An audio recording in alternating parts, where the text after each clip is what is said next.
Okay, students, this is just the introductory part of our neprophysiology course. In this, what we will be discussing, you just need to keep in mind these diagrams, how the kidney looks like in cut section, what are the parts of the kidney. You should just make sure that you know the labels and the major blood vessels in the kidney.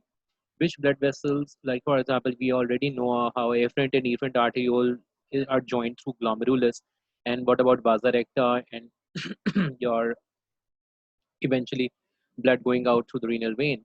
Then all the veins and arteries which are included in, for example, interlobular artery, interlobular vein, peritubular capillary bed, superficial glomeruli. These are the labels that you should keep in mind, and the description regarding which that which artery arises from it. For example, renal artery, it branches and from the interlobar artery, and then the arcuate artery and the interlobular artery, and eventually the efferent arteriole. So this is the pathway, and then from glomerulus it turns into efferent arteriole. Efferent arteriole eventually comes to joins to peritubular capillaries, and then it basically becomes the interlobular vein, then arcuate vein, the interlobar vein, and then renal vein. So this pathway should be known. In as far as the ultrastructure of nephron is concerned, we have covered this part in our handouts initially, that what parts are nephron having. We have discussed all these things, um, and the principal cell, the integrate cell. All I have highlighted these things here, and I think there's nothing new in this case. Then juxtamedular and superficial nephrons, the differences are there in this diagram. You can see how the loop of Henle is deep and shallow, and this is all because your juxtamedular nephron, it is more advanced in getting the water and salt reabsorbed. And vasa recta, there is more extensive vasa recta in the juxtamedullary nephron. Ultrastructure of glomerulus, the Bowman's capsule, the Bowman's space. This diagram here covers everything, and this diagram actually tells you how your different parts of your glomerulus. This diagram, figure 2.5. You can see this structure here joined through the proximal tubule. This region here, this is the Bowman's capsule. In Bowman's capsule, you can see Bowman's space, BS, this is the Bowman's space. Then there are the efferent arteriole, then efferent arteriole, and the region of the loop of Henle, which thick ascending loop of Henle that forms macula densa.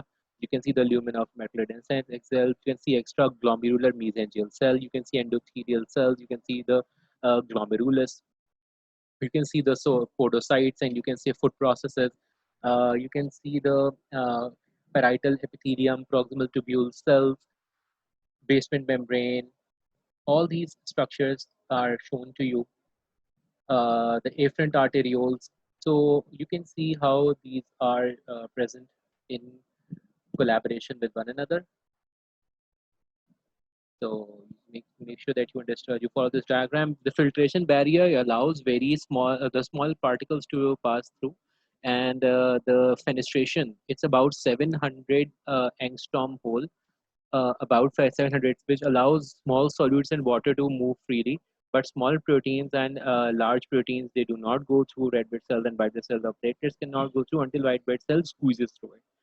So plus the endothelial, I have discussed this with you, that the endothelial cells and the have certain glycoproteins which are which have a net negative charge, and they ensure that the further filtration is not allowed. Filtration slits, filtration slit diaphragm. The details of nephrin, NEF1, podosin, CD2, AP, alpha-actin 4, these are not required. This is, I just highlighted it just to make sure कि ये तुम लोग देख लो, but इसको ये याद नहीं रखना. But बाकी चीज़ें जो हैं वो तुम लोगों को दिमाग में रखनी. Mesangial cells जो होते हैं, ये हमने स्टार्ट में हैंडआउट में तुमसे मैंने डिस्कस किया था. Mesangial cells कौन से होते हैं, और mesangial cells जो होते हैं उनके अंदर एक्चुअली प्रॉपर्टी स्मूथ मसल्स वाली होती है, स्ट्रक्चरल सपोर्ट देते हैं आपके पास ग्लोमेरुलस को, और इनके अंदर फेगोसिटिक एक्टिविटी भी होती है. फेगोसाइटोसिस कर सकते हैं, कुछ साइटोकाइंस भी रिलीज कर रहे होते हैं. लोकेटेड कहाँ होते हैं? They are located outside the glomerulus and between the afferent and efferent arteriole. ये आपके पास जो मेसेंजियल सेल है, इनको आप एक्स्ट्रा ग्लोमेरुलर मेसेंजियल सेल बोलते हैं. अल्ट्रास्ट्रक्चर ऑफ जक्सा ग्लोमेरुलर एपिटेस के अंदर तीन मेन चीजें थी. मैकुला डेंसा था जो थिक एसिड से बनता है. एक्स्ट्रा ग्लोमेरुलर मेसेंजियल सेल थे, रीनल एंजियोटेंसिन 2 प्रोड्यूसिंग सेल्स, जिनको आप ग्रैनुलर सेल्स होते हैं एफरेंट आर्टेरियोल के बोलते हैं.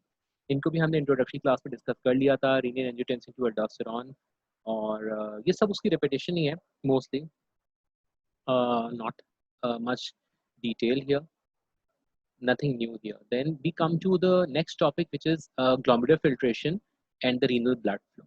Now in this जो एक हमारा important topic है वो हमारे पास है यहाँ पे renal clearance. Renal clearance को हम creatinine clearance भी बोलते हैं. Renal clearance का मतलब ये है कि तुम्हारी किडनी को कितना टाइम लगता है किसी भी एक सब्सटेंस को अपने पास से क्लियर करने के लिए, और वो क्लियरेंस हम देखते हैं किसी ऐसे सब्सटेंस की जो कि आपके पास इस तरह का सब्सटेंस हो which is neither synthesized nor metabolized by the kidney. जैसा किडनी को मिला वैसा ही किडनी उसको रिलीज कर दे, यूरिन में भेज देगी. The amount that enters the kidney is equal to the amount that leaves the kidney in the urine plus the amount that leaves the kidney in the venous venous blood. तो ये जो clearance है ना, ये हम लोग इसकी देते हैं, हम इस क्लियरेंस में हम इसमें क्रिएटिन क्लियरेंस में मेंशन कर रहे होते हैं, बिकॉज ये एक ऐसा सब्सटेंस है जो कि आपके इस पूरे जो हमारा पोर्टफोलियो पूरा करता है. तो हम क्लियरेंस कैसे मेजर करते हैं? वॉल्यूम बाय टाइम, कि कितना वॉल्यूम कितने टाइम के अंदर पास आउट हुआ है. तो यहाँ पे तुम्हें बताया हुआ substance is present the urine at a concentration of 100 milligram per M L and the urine flow rate is 1 ml per minute. तो एक्सक्रीशन रेट क्या हो जाएगा? तुम इन दोनों को 100 और 1 को मल्टीप्लाई करो विच मीन 100 मिलीग्राम पर मिनट. एंड अगर ये सब्सटेंस जो हो प्लाज्मा में हो concentration 1 milligram per M L, और उसकी क्लियरेंस जो होगी इक्वेशन अगर तुम डालो तो इसके अंदर तुम सिंपली रेशियो मेथड से निकाल सकते हो इसको. तो 100 ml पर मिनट इसकी क्लियरेंस होगी. तो ये एक रीनल क्लियरेंस वाला था टॉपिक जो हमारे पास हमें देखना था. इसमें हम क्रिएटिन क्लियरेंस, तुम लोगों ने सुना होगा क्रिएटिनिन क्लियरेंस का, कि अगर किसी का किडनी आप टेस्ट करवा रहे होते हो यूरिन का और आपने देखना है कि किडनी फंक्शनिंग कैसी है, तो आप उसकी क्रिएटिनिन क्लियरेंस देखते हो. क्रिएटिनिन क्लियरेंस कैसी हो रही है? क्रिएटिनिन क्लियरेंस इसको थोड़ा सा चाहो तो इंटरनेट पे भी देख लेना, तुम लोग पता होना चाहिए ये कि क्रिएटिनिन क्लियरेंस हम यहाँ बहुत डिटेल में नहीं देखते इसको, but any how this is a very good marker for medical diagnosis, कि ये आपकी किडनी हेल्थ बताता है आपको. अगर आपको कोई मेडिसिन है, कोई ड्रग है वो अगर लॉन्ग टर्म यूसेज से किडनी डैमेज कर रही होती है, तो आप क्रिएटिनिन को ही क्रिएटिनिन क्लियरेंस ही मेजर करवाते हो. आप क्रिएटिनिन का क्वांटिटी देखते हो कि प्लाज्मा में और यूरिन में कितनी है, तो उससे आपको पता चल जाता है किडनी का फंक्शन कितना अच्छा चल रहा है. ग्लोमेरुलर फिल्ट्रेशन रेट जीएफआर होता है, और आई थिंक जीएफआर भी हम लोग कवर कर चुके हैं पहले. ग्लोमेरुलर फिल्ट्रेशन रेट और कौन से फैक्टर्स जो होते हैं जो जिसकी वजह से कोई सब्सटेंस जीएफआर में जाता है, और किस तरह फिल्टर कर सकता है कि वो फिल्ट्रेशन बैरियर से फ्रीली क्रॉस कर सकता हो, वो रीअब्सॉर्ब और सिक्रीट ना हो रहा हो नेफ्रॉन में, नॉट टू मेटाबलाइज और प्रोड्यूस बाय द किडनी और does not alter the GFR. तो ऐसा कुछ सब्सटेंस होगा तो उसको हम जीएफआर मेजर करने के लिए यूज़ करते हैं. और वो सब्सटेंस कौन सा है वो मैंने बता दिया, क्रिएटिनिन. हम क्रिएटिनिन को यूज करते हैं एस्टिमेशन ऑफ जीएफआर में या इन द क्लिनिक की प्रैक्टिस में. तुम्हें बताया हुआ इस डायग्राम में, इस टेक्स्ट बॉक्स में, इन द क्लिनिक क्रिएटिनिन को किस तरह से यूज करते हैं एस्टिमेट करने के लिए जीएफआर इन क्लिनिकल प्रैक्टिस. ये वही बात मैं तो बता रहा हूँ, किडनी हेल्थ इससे पता चल जाती है. अच्छा, फिल्ट्रेशन फ्रैक्शन क्या है? कि आपके पास जितना ही प्लाज्मा एंटर हो रहा है किडनी में रीनल आर्टरी से, वो सब ग्लोमेरुलर से गुजरता है, बट 10% उसमें से नहीं गुजरता. तो portion of filtered plasma is termed as the filtration fraction. तो फिल्ट्रेशन फ्रैक्शन का फार्मूला क्या होता है? तुम उसको जीएफआर को आरपीएफ से डिवाइड कर लो. ठीक है जी. ओके, ये वैसे इसके फार्मूलाज की कोई इतना वो इम्पोर्टेंस इतना नहीं कि तो you don't really need to learn कि ये फार्मूलाज कि तुम्हें किसके अंदर कोई वो आ रही हो डिटेल्स, ऐसे नहीं होगा. टेबल 3.1 तुम्हें बता रहा है कि कौन कौन से वेजो डायरेक्टर्स हैं वो किस स्टिमुलस के ऊपर एक्टिवेट होते हैं, और उनका ईएफआर तुम्हारे पास जीएफआर पे क्या होता है और आरबीएफ पे क्या होता है. जीएफआर ग्लोमेरुलर फिल्ट्रेशन रेट और RBF is renal blood flow. Sympathetic nerves angiotensin 2 ये दोनों कब एक्ट करते हैं? जब ईसीएफ वॉल्यूम कम हुआ हुआ होता है. जीएफआर और इफेक्ट ऑन आरबीएफ क्या है? दोनों को डिक्रीज कर देता है.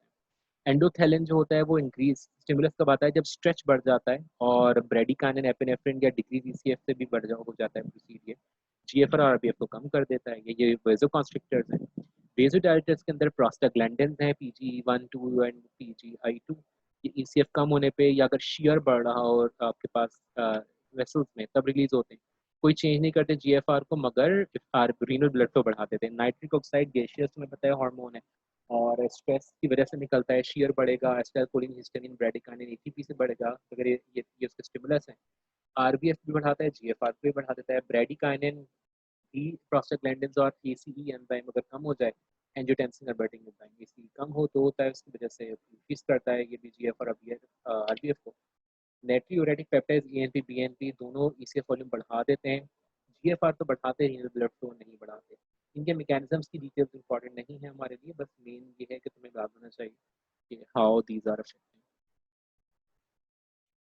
This figure is an example of how endothelial cell and squamous cell and the mesangial cell they are interacting with one another। किस तरह से angiotensin converting enzyme होगा वो angiotensin 1 को 2 में convert करता है और angiotensin 2 वेजो कंस्ट्रक्शन कराता है स्मूथ मसल की। इसके अलावा आपके पास एंडोथेलियल सेल से एंडोथेलिन निकलता है, वो भी वेजो कंस्ट्रक्शन करवाता है। PGI2 निकलेगा, PGE2 प्रोस्टाग्लैंडिन्स निकल रहे हैं, ये क्या करेंगे, ये वेजो डायलेशन कराते हैं स्मूथ मसल्स की। अगर नाइट्रिक ऑक्साइड निकलता है तो वो भी स्मूथ मसल की रिलैक्सेशन करवाता है, वेजो डायलेशन करवाता है और वेसल डायलेट हो जाती है स्मूथ मसल्स की वजह से। नाइट्रिक ऑक्साइड को कौन रिलीज कराता है, shear stress, acetylcholine, histamine, bradykinin and ATP, ये वो फैक्टर्स हैं जो इसको प्रमोट करते हैं। तो दिस इज इट। इसके बाद पैसिव ट्रांसपोर्ट वाला वही चैप्टर आ जाता है जहाँ से हमने अपने मैकेनिज्म स्टार्ट किए थे। तो